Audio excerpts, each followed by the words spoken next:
Dr. Wood. I am Jessica Martinez, and I have my presentation here for you that describes the comparison between myself and my invisible leader.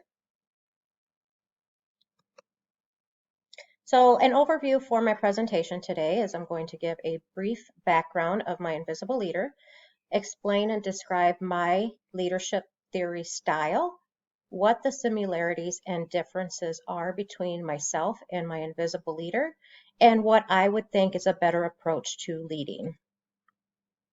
A little background on my leader, or my invisible leader rather, is Donna Winkle. She has been employed for over 35 years at her place of employment. She received her master's degree in educational leadership.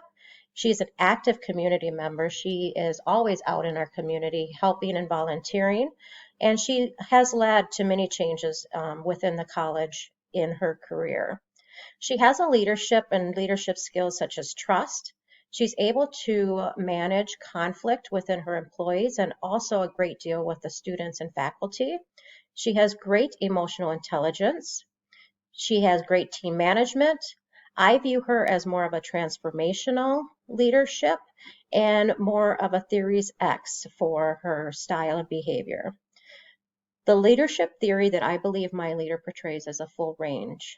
She's considerate, she's able to stimulate her employees, motivate them, and she is a great influential leader and also leads by example and role model. My leadership theory, I believe, is more of a behavioral theory. I think I am task-oriented and people-oriented in that I am able to follow structures and procedures of my organization. And I also like to meet the needs of my employees or my people. I love to motivate them. And I also like to mentor and coach them.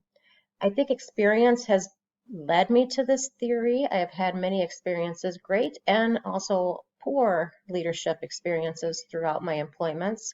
So I think that has been able to shape me into the leader I want to be. Although I'm not there yet, I will get there soon. I wish and hope to actually ultimately be a full range theory, reach that theory, just as my invisible mentor is. Being able to be considerate, I do that as well. Stimulating, motivating, and being influential, just having all ranges of leadership styles, I think makes you a great leader.